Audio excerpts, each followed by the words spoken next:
मैं भोपाल से पुणे जा रही थी। सुबह 9 बजे मैं बस में बैठ गई। भोपाल से पुणे पहुंचने में लगभग 16 घंटे लगते हैं। मुझे ट्रेन से सफ़र करना बिल्कुल पसंद नहीं है, इसलिए मैं हमेशा बस से जाना करना ही तय देती हूँ। जब मैं भोपाल की बस स्टैंड से बस में बैठी तो वहाँ कोई खास भीड़ नहीं थी। मुझे खिड़की के पास की सीट मिली और मैं आराम से बैठ गई, लेकिन मेरे मन में एक बड़ी चिंता थी। मेरे पति कुछ साल पहले भोपाल में ट्रांसफर होने के बाद वहां रहने लगे थे। जब वह पहली बार सामान लेकर भोपाल गया तब मैंने उससे साथ जाने के लिए कहा, लेकिन उसने मुझे समझाया कि सुनीता, चिंता मत करो, कुछ महीनों में मैं वहां सेटल हो जाऊंगा, फिर तुम्हें ले आऊंगा। लेकिन वो मुझे कभी नहीं ले गया। मैंने कई बार उसे समझाने की कोशिश की कि मैं यहाँ अकेली नहीं रह सकती, हम पति पत्नी हैं, अलग रहना सही नहीं है, लेकिन वो मेरी बात सुनने को तैयार नहीं था।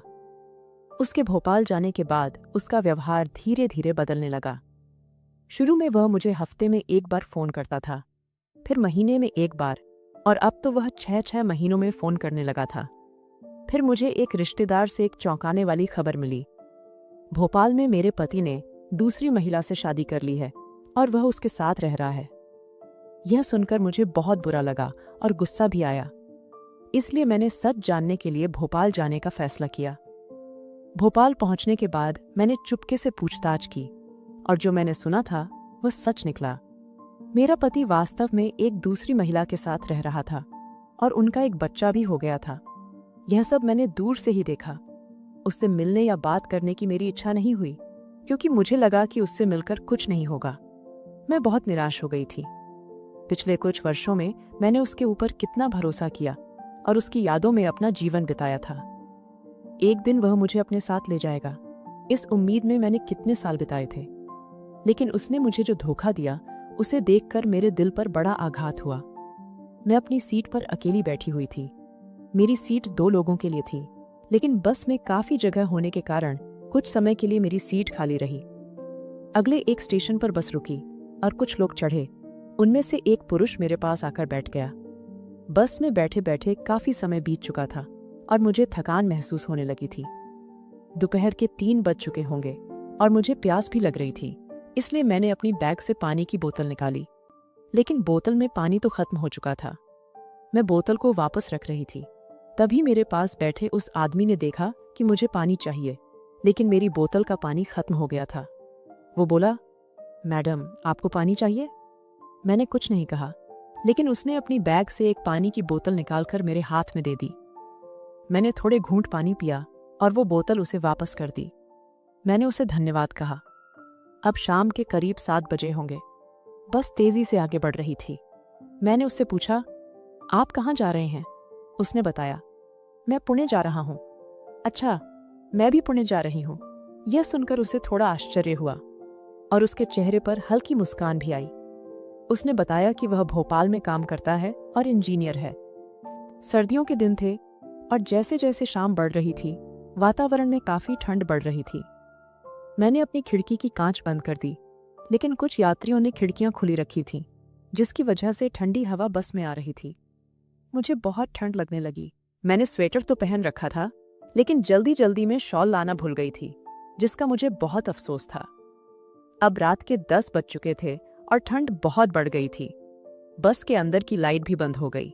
मैं ठंड से कांप रही थी। मेरे पास बैठे आदमी ने अपनी बैग से एक शॉल निकालकर पहन ली थी। मुझे देखकर उसे समझ आ गया होगा कि मुझे ठंड लग रही है, लेकिन उसने कुछ नहीं कहा। मैं खुद पर ही नाराज हो रही थी कि इतने लंबे सफर पर जा रही हूँ और शॉल लेना भूल गई। रात लगभग 11 बजे बस एक ढाबे पर रुकी। मैंने तय किया कि गर्मागर्म चाय पीकर थोड़ी गर्मी प्राप्त करूंगी। चाय लेते वक्त वो आदमी भी नीचे उतरा। उसने मेरी ओर देखा और मैंने उसके पास जाकर थोड़ा मुस्कुराते हुए पूछा, आप भी चाय लीजिए? उसने कहा, ठीक है। तो मैंने उसके लिए भी चाय मंगवाई। हम दोनों ने साथ में चाय पी और थोड़ी बातचीत भी हुई। चाय पीने के बाद फिर से बस में बैठ गए। गाड़ी चलने लगी, लेकिन अब रात के 12 बज चुके थे और ठंड और भी बढ़ गई थी। मुझे फिर से पहले की तरह ठंड लगने लगी। उस आदमी ने कहा, मैडम, अगर आपको कोई परवाह नहीं है तो मैं अपनी शॉल आपको दे सकता हूँ।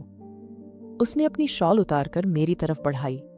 मैंने उसे लेने से मना कर दिया क्योंकि उसे भी ठंड लग रही थी।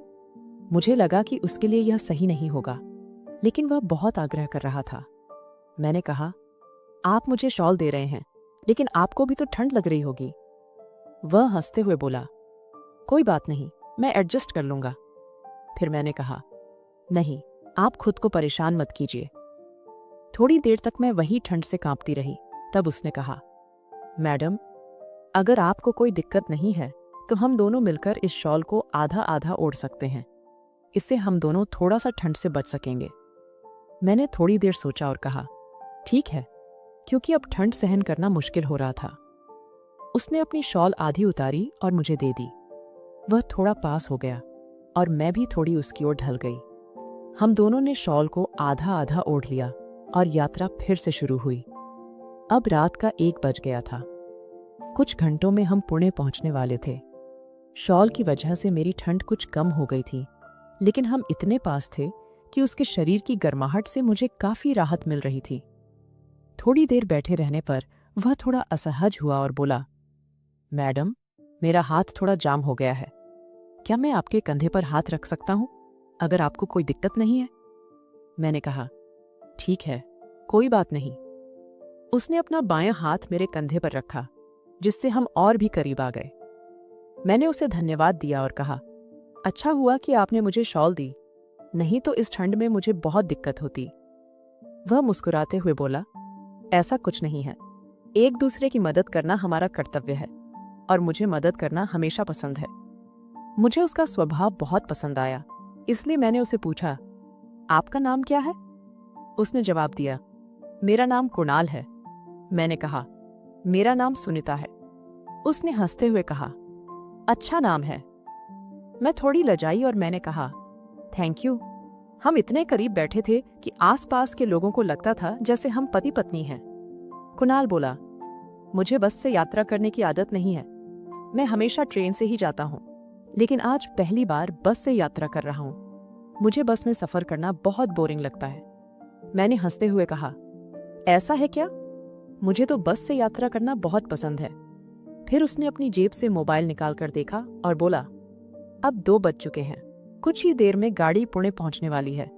उसके चेहरे पर थोड़ी थकान दिखाई दे रही थी, लेकिन फिर भी वह शांत और खुश था। उसने मोबाइल में गाना लगाकर ब्लूटूथ से सुनना शुरू कर दिया। कुछ देर गाना सुनने के बाद वह मेरी तरफ मुड़कर बोला, सुनीता, मुझे गाड़ी की हल्की सी आवाज सुनते ही नींद आने लगी है।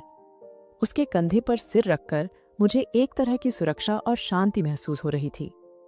कुछ समय बाद गाड़ी पुणे पहुंच गई। उसने मुझे हल्के से आवाज देकर जगाया, लेकिन मेरी नींद इतनी गहरी थी कि मैं जाग नहीं पाई। फिर उसने धीरे से मेरी पीठ पर थपथपाकर मुझे उठाया।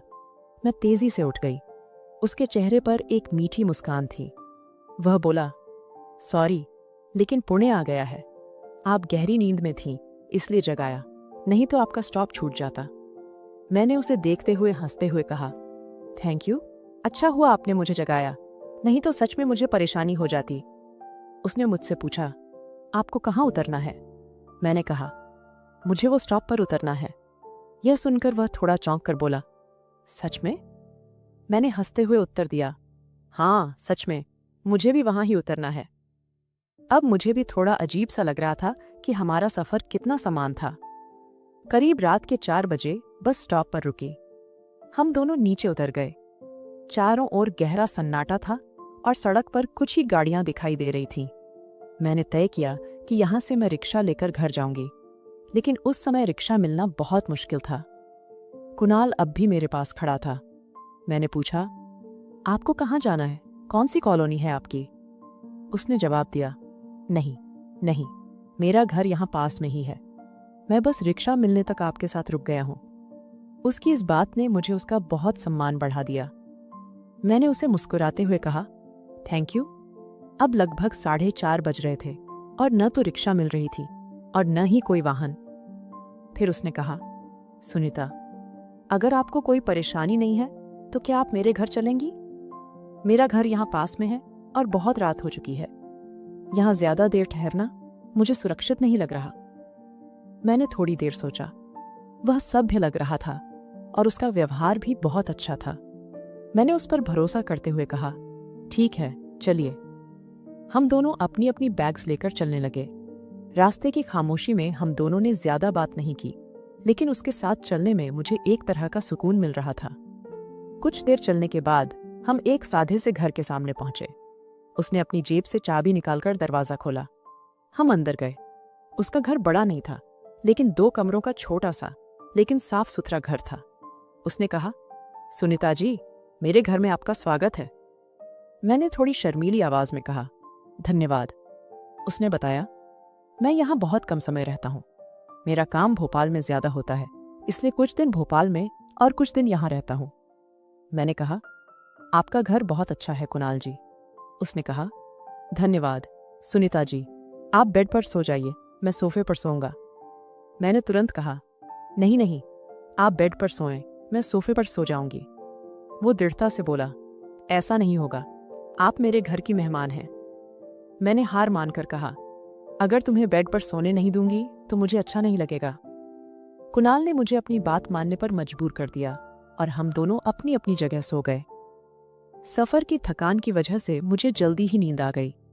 उस रात की बातें और उसके सभ्य स्वभाव ने मेरे मन पर एक अलग ही सकारात्मक असर डाला था। जब मेरी आंख खुली तो मैंने चारों ओर देखा।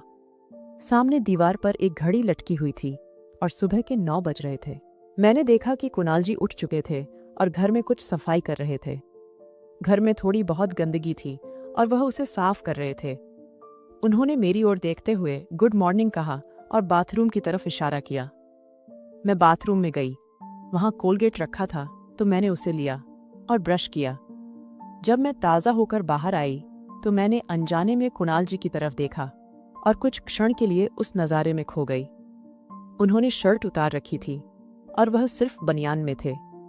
उनका शरीर बहुत आकर्षक था। शायद वह जिम करते थे। मैं उनकी मोहक काया देखकर कुछ क्षण के लिए उनके लिए देखती रही। उन्होंने मेरी नज़र पकड़ ली और मुस्कुराते हुए पूछा, सुनीता, तुम चाय पियोगी या कॉफी?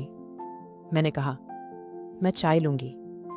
उन्होंने तुरंत एक मस्त चाय बनाई और सच में वह चाय बहुत अच्छी बनी थी। मैंने कहा, चाय बहुत अच्छी है। फिर मैंने कहा, अब मुझे जाना होगा। कल रात आप मुझे अपने घर रहने की जगह देने के लिए बहुत धन्यवाद। कुणाल जी हंसते हुए बोले, ऐसा कुछ नहीं है, मुझे खुशी हुई कि तुम यहां रुकी। मैंने उन्हें फिर से धन्यवाद दिया। जब मैं न जाने की तैयारी कर रही थी तो मैंने कहा, अगर किस्मत में है तो हम फिर जरूर मिलेंगे। उन्होंने हंसकर कहा, हाँ बिल्कुल। मैं पूछने लगी, क्या मुझे आपका नंबर मिल सकता है? उन्होंने कहा, बिल्कुल, लो। उन्होंने अपना नंबर दिया और मैंने तुरंत उनके फोन पर एक मिस कॉल छोड़ी। घर से बाहर निकलकर जब मैं अपने घर पहुंची तो मेरे मन में बार बार कुणाल की यादें आ रही थीं। उनके व्यवहार में जो सम्मान था, उनकी साधारण बातचीत की आदत और जो मदद उन्होंने की, उसने मेरे मन पर गहरा प्रभाव डाला था। मैंने कभी अपने पति को छोड़कर किसी दूसरे पुरुष के लिए ऐसी भावनाएं अनुभव नहीं की थीं, लेकिन कुणाल जी की स्वभाव में मुझे एक अलग ही आकर्षण महसूस हो रहा था। मैंने 2 दिन बाद कुणाल को फोन किया। उन्होंने कहा, कहाँ हो? मैं आज घर पर ही हूँ, आराम कर रहा हूँ। क्या हुआ? मैंने कहा, कुछ नहीं, आपकी याद आई तो फोन किया। उन्होंने हंसकर कहा, ठीक है, फिर मिलते हैं कहीं। मैंने उन्हें अपने घर के पास के गार्डन में मिलने का तय किया। मैं तय समय से थोड़ी पहले गार्डन पहुंच गई। थोड़ी देर बाद कुणाल जी आए। उन्हें देखकर मेरा दिल थोड़ा धड़कने लगा, क्योंकि उन्होंने जीन्स और टी-शर्ट पहन रखी थी और वह बहुत हैंडसम लग रहे थे। उन्होंने मुस्कुराते हुए पूछा, कैसे हैं? ये एक नई स्टाइल है। मैंने हंसकर कहा, आप बहुत ही हैंडसम लग रहे हैं। फिर हम गार्डन में कुछ समय बातें करते रहे। उन्होंने पूछा, सुनीता जी, क्या आप अकेले ही रहती हैं? मैंने कहा, हाँ, मैं अकेली रहती हूँ। मेरे पति भोपाल में रहते हैं, लेकिन उन्होंने मुझे बहुत धोखा दिया है। मैंने उन्हें अपने जीवन की सारी बातें बताईं। उन्होंने मेरी कहानी को चुपचाप सुना और उनके चेहरे पर दुख और संवेदना साफ झलक रही थी। बात करते करते जब 3 बजे मैंने कुणाल जी से कहा, आज आप खाना कहाँ खाने वाले हैं? उन्होंने जवाब दिया, अरे, मैंने अभी तक कुछ तय नहीं किया। मैंने कहा, तो आज मेरे घर चलिए। वह मुस्कुराते हुए बोले, ठीक है, शाम को आऊंगा। इस पर हमने एक दूसरे को अलविदा कहा। शाम को 6:30 बजे मैंने उन्हें फोन किया। कुणाल जी, आप आ रहे हैं? उन्होंने कहा, हाँ, मैं बेशक आ रहा हूँ। ठीक 6:30 बजे कुणाल जी मेरे घर आए। मैंने उनका स्वागत किया और बताया कि मैंने पहले से खाना बना लिया है। फिर हम दोनों एक साथ खाना खाने बैठे। उस दिन मैंने एक पिंक रंग की साड़ी पहनी थी जो थोड़ी पारदर्शी थी और उसके साथ स्लीवलेस ब्लाउज पहना था। खाना खाने के बाद हम सोफे पर बैठकर बातें करने लगे। अचानक कुणाल जी बोले, आप इस साड़ी में बहुत सुंदर लग रही हैं। उनकी इस तारीफ पर मैं हंस पड़ी और बोली, अच्छा, सच में? फिर बातचीत के दौरान मैंने अपना फोन निकाला और उनसे कहा, कुणाल जी, मुझे मोबाइल के कुछ काम नहीं पता। मेरे फोन में एक ऐप आ गया है लेकिन वह डिलीट नहीं हो रहा। उन्होंने कहा, लाओ मुझे दो, मैं ठीक कर देता हूं। वह मेरे पास आकर बैठे और मेरे फोन को कुछ सेकंड में ठीक कर दिया। मैं इस पर बहुत हैरान थी। हम एक दूसरे के बहुत करीब बैठे थे। कुणाल जी ने कहा, सुनीता, उस दिन जब तुम मेरे साथ यात्रा कर रही थी मुझे बहुत अच्छा लगा। मैंने कहा, हाँ, वह रात मेरे लिए भी यादगार थी। हमारी नजरें मिली और उन्होंने धीरे से अपना हाथ मेरे हाथ पर रखा। वह मेरे आंखों में देखने लगे और मेरे चेहरे के बहुत करीब आ गए। कुणाल जी ने हल्के से अपना चेहरा आगे बढ़ाया। हम दोनों उस पल में खो गए थे। जितना मैं उन्हें जानती थी, उनके स्वभाव का गंभीरता और अपनापन मुझे भाने लगा था। इसलिए उनके इतनी करीब आने में मुझे कोई संकोच नहीं हुआ। थोड़ी देर बाद जब हम अलग हुए तो मैंने उनके आंखों में एक अजीब तरह की संकोच और चिंता देखी। उन्होंने कहा, माफ करना सुनीता, मैं भावनाओं में बह गया था, इसलिए ऐसा हुआ। उनके आवाज में सच्चाई थी और उनके चेहरे पर थोड़ी चिंता साफ झलक रही थी। मैंने हल्के से मुस्कुराते हुए कहा, कोई बात नहीं कुणाल जी, सच बताऊं, जो कुछ हुआ वो मुझे भी अच्छा लगा। उन्होंने कहा, सच में? रात के लगभग 10 बज चुके थे और हम एक दूसरे के बहुत करीब हो गए थे। उस रात जैसे मेरे कमरे में एक बड़ा तूफान आ गया था और हम दोनों उस तूफान में बह गए। हम रात भर 4 बजे तक जागे रहे, लेकिन उसके बाद कब मुझे नींद आई पता नहीं चला। सुबह 8 बजे जब मैं उठी तो खुद को देखा, मेरे ऊपर सिर्फ चादर थी। रात की सारी बातें याद आने पर मुझे बहुत शर्म आई। कुणाल जी मेरी बगल में सो रहे थे। मैं जल्दी से वॉशरूम में चली गई। कुछ समय बाद मैं बाहर आई और कुणाल जी को उठाने लगी। मेरे आवाज से वे तुरंत जाग गए। फिर मैंने हमारे लिए चाय बनाई। बिना कुछ बोले हम एक दूसरे को देखते हुए चाय पीने लगे। चाय पीते वक्त कुणाल जी ने हल्का मुस्कुराते हुए कहा, थैंक यू। मैं थोड़ी चौंकी कि किस बात के लिए थैंक यू। उन्होंने मुस्कुराकर कहा, रात के उस खूबसूरत पल के लिए। उनके इस वाक्य पर मैं और भी ज्यादा शर्माई और मेरे हाथ में रखी कप थोड़ी झड़कने लगी। कुछ समय बाद कुणाल जी निकलने की तैयारी करने लगे।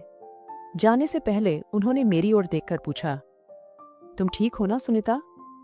मैंने हाँ में सिर हिलाया। लेकिन जब वे चले गए तो मेरे मन में कई विचार आने लगे। मैंने तय किया कि मैंने अपने पति की धोखाधड़ी के कारण उनसे संबंध तोड़ने का निर्णय लिया था। कुणाल जी की व्यक्तित्व और प्रेम ने मेरे मन में उनके लिए एक खास जगह बना दी थी। मुझे यकीन था कि वह मुझे कभी धोखा नहीं देंगे। 2 दिन बाद कुणाल जी का फोन आया। उनकी आवाज में खुशी थी। उन्होंने कहा, सुनीता, आज शाम तुम मेरे घर आओगी क्या? मुझे कल छुट्टी है। हम आराम से बातचीत करेंगे, खाना खाएंगे और अगर चाहो तो रात को भी रुक सकती हो। उनकी इस बात ने मुझे थोड़ी देर के लिए सोचने पर मजबूर कर दिया।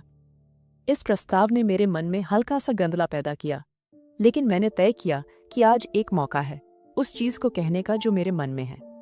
मुझे उनसे पूछना था कि क्या वह मेरे साथ जिंदगी बिताने के लिए तैयार हैं। शाम को हमारी मुलाकात होने वाली थी और उस पल मैं कुणाल जी से शादी के बारे में बात करने वाली थी। यह मेरे लिए बहुत महत्वपूर्ण पल था, क्योंकि उनके उत्तर पर मेरे जीवन का अगला सफर निर्भर होने वाला था।